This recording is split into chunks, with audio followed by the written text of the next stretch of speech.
So, chap, one of the really cool aspects of this film is the mysterious UFO, the craft in the movie. And it is definitely still my favorite thing in the film. Walking away, thinking about it now, it's really cool. Because in reality, it's not a ship. It's actually not a ship, chat, but a living creature that feeds on the inhabitants and wildlife of this small town and valley. That's what it is. It's a giant space stingray that looks like it's kind of has, it looks like it's like if you did this is the combination. It's like, what if you took a stingray, a bouncy house, and a jellyfish, and they just had a weird, just a hell of a tryst, Chad, just an orgy, and they made this thing. That's what a twist indeed. That's what this thing is, Chad. That's the creature. Like, you think it's metallic. It looks metallic, Chad. That's its layer of skin. There are scenes throughout the movie where later on, especially in that second half, where you can see its skin like rippling when it's like in full, like when it's in full daylight. You're like, oh, it's a living organism, chap, and it's a predator, and it's very, very hungry. And you're thinking like, okay, why is it living there? Why is it there to begin with? Why is it preying on all these people? And you realize, in a big reveal in the movie, chap, you have the Steve Yeun character, who's kind of like this a carnival owner. He was this former child actor, and he opened up this kind of like old Wild West theme park. And it's not that successful. But you realize in the film that he discovered this thing in like months ago, and what he's been doing is he's been feeding it horses. And so while this thing would probably have moved on, it's gotten used to being fed for weeks, for months at a time, and it stayed in the area, and he wants to use it as an attraction to get new customers and attendance in the film. And so it's been a tag. You hear in the background, you hear like in some news reports, like, oh, these hikers have disappeared and they haven't found them, and you're like, okay, what's going on? And that's why it also is around OJ and Emerald's ranch, the Haywood Ranch, because they're right next to the Old West theme park. And why they now have to deal with this, and why like all their horses are disappearing, why this thing's attacking the horses, because it's been feeding them horses. So at one point in the film, it's probably my favorite part of the movie, where now you have Steven Yeun's character, I think his name is Jupe. He wants to finally like reveal it to the public, reveal it to his 40 attendants there. And there's also a lot of interesting things with his character and what I think he's clearly representative of. I'm going to get into more details in that in just a bit because it's kind of fascinating. But at one point in the film, he's like, I'm going to reveal this. He thinks it's a UFO. He thinks it's aliens. He revealed it to you, and he's been feeding. This is funny because of the events of the beginning of the movie where Keith David, he does indeed. In the beginning of the movie, chat, Keith David does die, and it's because of what the UFO does. But in order to make ends meet, Daniel Kaluuya's character has been selling the horses to him, and he's been feeding all the horses to the UFO. The thing is, the most recent horse that he basically sells to Steven Yeun, it can't be trained, or it's difficulty training, so it doesn't leave its pen. And this caused the UFO to freak the fuck out and then descend upon the arena and sucks up Steven Yeun, his wife, his children, and all the attendants there. And you go and you see that's when you realize, like, oh, what this thing actually fucking is. And you see that, it's the best sequence of the movie. I think it's going to be an iconic sequence similar to that moment in Fire in the Sky, that abduction and kind of experiment sequence, where you realize, oh, this is what's going on. These people end up inside of its digestive tract. And they're slowly digested over time, chat. Because at one point, like, you see his wife as she's making her way through the intestines, and you see the kind of like half-digested corpse of one of the horses. And yeah, if you have a fear of if you're claustrophobic, this is gonna freak you the fuck out. It's horrifying. And this thing does not discriminate. It doesn't care if you're old or sick, if you're a child. It'll fucking eat you. And because of what he does in the movie, he gets himself, he gets his wife, he gets his children, he gets all of his attendants that were at the park that day. He gets them all killed because of his arrogance. And later on in the movie, you really start to like explore more about the anatomy. It's also sassy. The creature is very, very sassy in the movie. And, eventually, Keke Palmer and Daniel Kaluuya and the guy that plays Angel, they, what's this guy's name? Put respect on that name. Brandon Perea. They piss it off. And so what it does is it's so fucked up.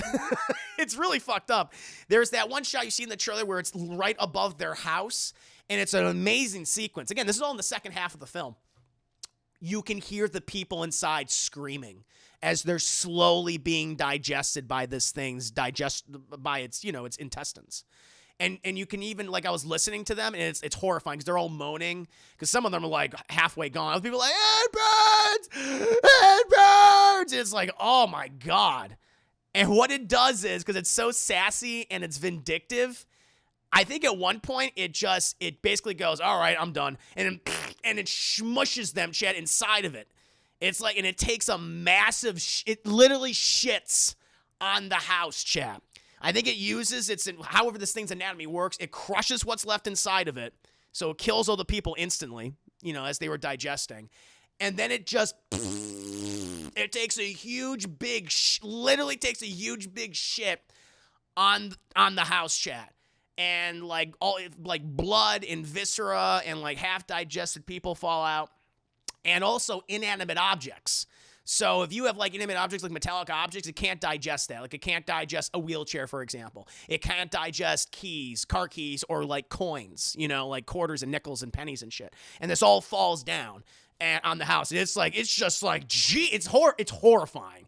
And it just shows how cruel this thing is and how dangerous it is.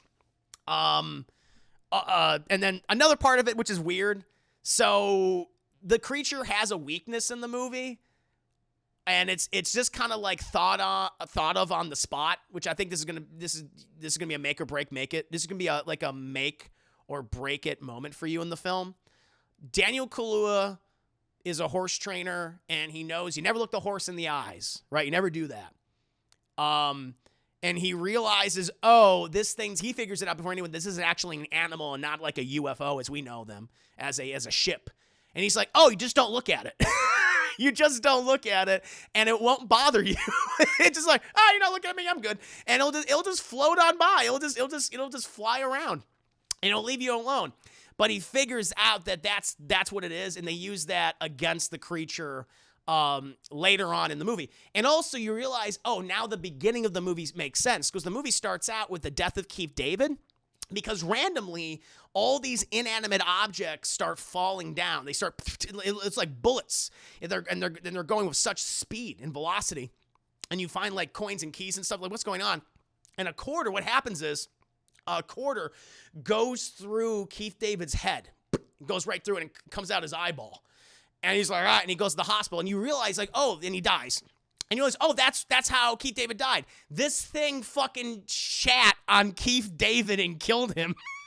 It just farted and it just shot out of its asshole. And one of those little corns, one of those little nuggets went right into Keith David's fucking face and killed him. And that's how he dies. That's how he dies. And it's the first 5 minutes of the movie. And they do some flashbacks with Keith David in the movie, but they don't really amount to anything. He's underused, Chad. He's woefully underused in this film, which is kind of frustrating. Is it a comedy? I mean, thinking back, it kind of is a comedy. It kind of can be interpreted that way. But the thing is, it's kind of cool. I really like, the thing is, my favorite thing about this movie is the creature, because I'm like, that's the twist. I did not expect that. They have a whole sequence in the film where you see in the trailers, like you see these little aliens. It's not what you think it is. Those aliens, they're people in costumes. It's Stephen Yeun's children.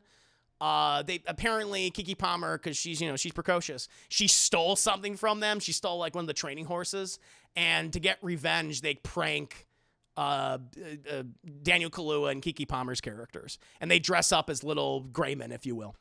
But they're not. There's no like little alien people. It's just the giant stingray monster. And so you're probably thinking like, okay, so why was Steven Yeun? This is interesting. This is the point of the movie I think is going to be really contentious, because people are going like, what the fucking point of this section? Why was this here? What was the point of it overall? And that point is the chimpanzee. There's a flashback chat. I think actually no, the movie starts with the chimpanzee. I'm sorry, it goes from the chimpanzee and then to Keith David, but they keep referencing this chimpanzee, and it's Gordy the chimp, and it's tied to Steven Yeun's character.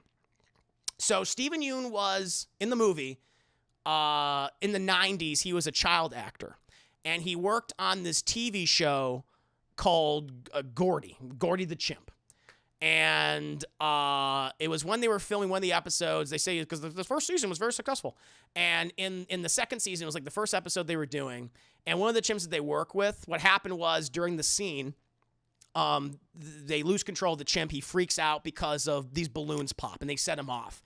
And he kills a number of first of all, he attacks people that were part of the cast and the people that work there on the show.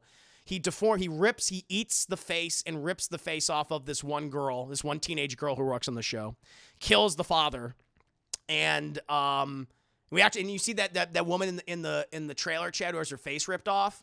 That is that girl from the show, and I feel like I think Jordan Peele's referencing something from talk shows. I'm gonna bring that up in a second, but.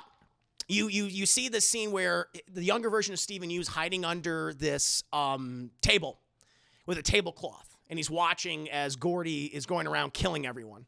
At one point, Gordy sees Steven Yeun under the table and goes up to him. And they set up in the show, like one of the famous things that Gordy and Steven Yeun do in the movies, they do a fist bump. They do the fist bump.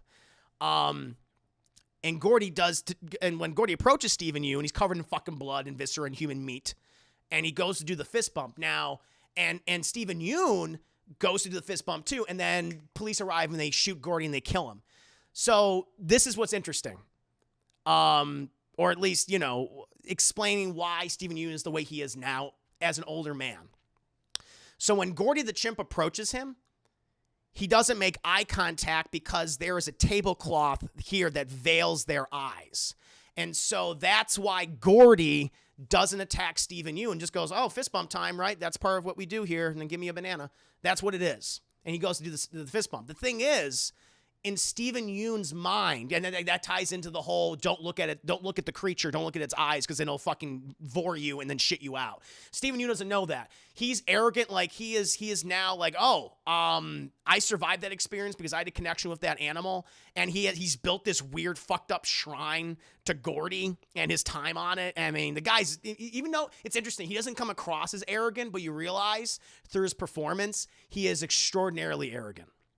Through his actions, he's very arrogant. And he thinks like, oh, I had that connection with Gordy, who killed everyone or maimed people, ripped their fucking faces off and ate them. I can tame this giant fucking stingray monster. And that's what he does. And that's what he thinks that he can do. And he obviously cannot. And he is killed. He didn't learn his lesson from all those years ago. And he gets himself, his wife, his children, and all of his customers in attendance. And also, Chad, sadly, this is also really fucked up. The girl that his co-star, who is deformed by the creature, he brings to the show to be there, and she too is taken by the thing and digested and killed. Yeah, exactly. That's an SNL monologue. That's a good point, Joe. He also does this whole thing where you realize, like, this guy's broken. This guy's a broken person. Where he talks about, like, oh, man, they did the SNL skit. Where you realize, like, oh, man, this is really shitty. Where that was, like, you see what actually happens to all those people, and they're horribly maimed and killed by the chimpanzee. And then SNL did a parody comedy skit about it. And it was like, oh, that's really in bad taste. But he's like, yeah, man, it was fucking great. They fucking nailed it, man. It was so funny. It's like, oh, my God, it's not the case at all. In any case, though, the other thing that because there's a recurring thing in this movie. I don't know if I talked to Corey. I messaged Corey about it, and I want to know if you guys picked up on this. They constantly reference Oprah in this movie. They're always talking about the Oprah show. Always talking about the Oprah moment, the big Oprah moment, the Oprah moment the Oprah moment that gets you goes viral, gets you the money. So I don't know if you guys know about this, but there's like an infamous Oprah series of episodes, or an episode where it actually has to deal with a chimp, and it involved Oprah bringing on a woman who was friends with like a chimpanzee trainer, I believe, and this woman was horrifically mauled by the chimpanzee. Basically, it ripped her face off. It ate and ripped her face off, and it ate parts of her body too. And in this Oprah episode, or 2-part episodes or whatever, Oprah was pretty much exploiting this woman's physical appearance, because the whole thing was the big reveal of what she actually looks like. And to me, it's like one of the most disgusting things. I feel like that kind of changed my perspective on her as a just kind of like an, I don't know, definitely an entertainer, but also as a person, where she exploited this woman's, her deformity and her tragic background and what she went through. And I felt like that's what Steven Yeun's character was doing in this movie. Like he's Oprah. He's Oprah in the movie. And where he brings out his co-star and kind of presents her like a fucking trophy at one point in the film, saying like, and my first love, my first true love before I met my wife. Am I right, folks? Yeah, my co-star Amber, whatever his wife was. And I was like, oh, I don't know if that Jordan Peele's intention, but I'm like, man, I don't know, the references, and then you have this, it just feels like that's what they did. And I think that's kind of brilliant. Now, the thing is though, it's almost like I can see why you have this here. It makes sense, but at the same time, it just kind of feels unnecessary too. Like you can still have it where he's just arrogant and just feels the way he does and wants to make a quick buck and on this thing, and wants to increase his, the notoriety of himself and his family and his park and everything like that. He's John Hammond. You go say he's kind of like John Hammond, if you will, Jurassic Park, spared no expense. I feel like that's, I feel like you could still have done without all the chimpanzee stuff. Like some of that stuff is cool, it's interesting, but it goes on for so long, it almost feels unnecessary. It's like you can kind of cut this out, and it can still all work. You could still all work, and you can maybe cut out like 15 minutes of the movie, and I think you can have a much tighter film. It still wouldn't fix the fact that I don't think the leads are very good, but it's almost like, even though Steven Yeun does a good job, and it's like, you think about it, it's like, wow, this is a really nuanced performance from him. And it's different for him because he usually doesn't play like a villainous character or like a huckster. He's usually presented in a very positive light in the roles that he plays, There's nothing wrong with that, it's just different. But you realize like, it's not really necessary. But I kind of read into that it's all about Oprah. Yeah, Oprah is not the kind of person I really like to see her after someone. Yeah, just like that. It just felt, because that's to me what's the theme of this movie, and I could be wrong. Maybe Jordan Peele said it's about this, but I feel like the movie is about exploitation. It's about, and you can read it where obviously the exploitation of things we can't control, of animals, for example, which was with Gordy the chimp and with this giant space stingray. But you can also say it's exploitation of people as well, because you realize in the film that Keke Palmer and Daniel Kaluuya are descendants of the first true actor, I suppose you can say, or the first person caught on film. What's, that famous shot they bring up in the trailers, that black man, a horse. Like, that's their great-great-grandfather. And, like, no one knows who he is because of the time period, because of racism, but that achievement was exploited for other people. They basically, walked on the back of that guy to do their own thing. And it's about exploitation. It's also about the exploitation of their family. It's the exploitation of their livelihood with the horses, which Steven Yeun is feeding to this thing. And so, again, I don't know if that is what Jordan Peele's intention is. That's how I interpreted it. And I believe the whole theme is exploitation of creatures and of people and just in general. That's how I read into it, Jeff. And then there's the last thing. So we get to now we get to some other things. The second half, which again, so the point of the movie where I thought was like, oh, this is fucking, I'm all for this, right, is when Steven Yeun is doing his own presentation and reveals that the UFO is real, or that the space stingray is real. and getting sucked up and digested, and everything after that I think is like this is okay, this is what I'm paid my money for, but it's at like the 1 hour mark. It's like, Jesus fucking Christ, we still got a lot of time to go. It takes a while, chap, but that's where I think the movie really is like, okay, now I'm enjoying myself. Now we get to the end of the film where they realize like, okay, we have to document this thing. We need the Oprah shot. We need to show proof that it's real, and so we can all become fucking rich and famous. Even though they too are exploiting this thing, which is weird. So I don't know if they even fucking learned their lesson. So they have this whole fucking plan that goes forward, and eventually they enlist the help of the cinematographer played by Michael Wincott. He finally believes them because he heard about the abduction, and he wants to join them there as the film This Creature. So what inevitably ends up happening through circumstances, they film it, they get it on film, but for whatever reason, after they get the Oprah shot, they get the money shot, they get everything. Michael Wincott's like, well, time to die. For whatever fucking reason. He's like, I gotta die now, guys. See ya. And I am still confused as to what he grabs the footage, and he's still, because the other thing, the creature, it negates electronic devices. It has an EMP pulse or whatever, and so everything that you have if it has a battery, if it's electronic, it goes out, and he has to use like a hand powered camera, and he's just like, yep, gotta die now. And so he literally just gets himself bored. He's like, yeah. This is great. And this thing's like, okay. And it sucks him up and it digests and eats him. And now, I talked to Vanny recently about this. I saw the movie with Vanny because we were like confused. And he said, and I might have missed it, I just didn't hear in the movie, but he said, oh, we're not here to really document, because that's the other thing. They're like, oh, well, yeah, we're here to get rich and famous. But really, we're here to save people. But inevitably, it's not really about that. And it's not portrayed really well. He's like, oh, we're actually doing this for the wrong reason, so I'm going to take all the footage and just kill myself. And that's what happened, I guess. And he said that it was because he recognized their selfishness, and he just like, well, I guess, he literally could just destroyed the footage, but whatever. I just don't understand it. And he gets himself killed.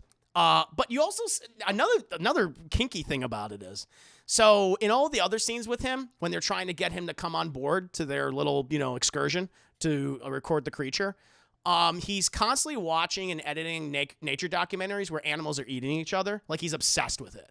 And I feel like I don't know, maybe he gets off to that. I'm like, maybe it's that. Because he's watching like this video of a tiger eating an anaconda, but the anaconda ends up eating the tiger. He's watching an octopus and like another octopus try to eat each other. He's watching, it's like all these fucking things. And I'm like, either he has like a vor fetish or a cannibal fetish and he just wants to be eaten.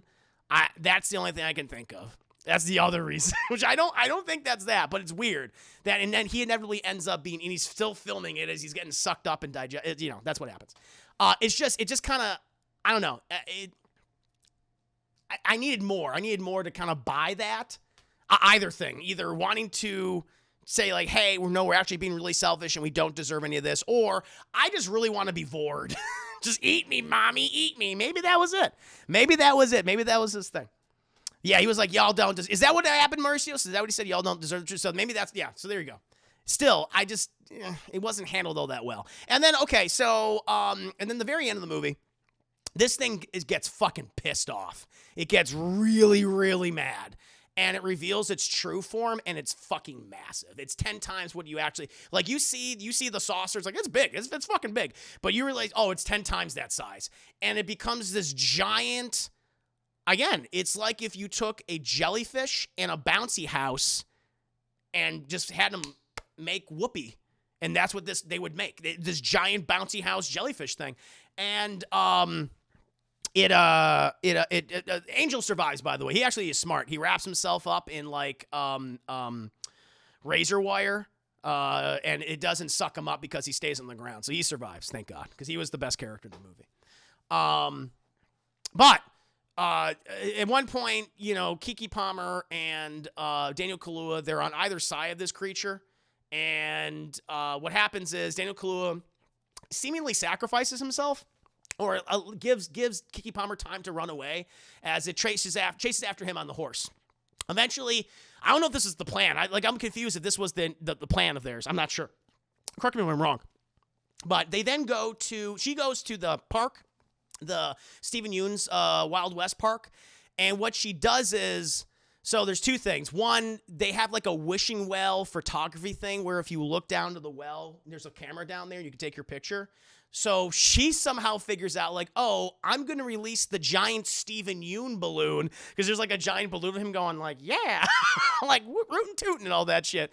And she releases the balloon right over the well so she can then take a picture with it. Right? But she's got to like put in these coins and got to crank it. It's like old timey and shit.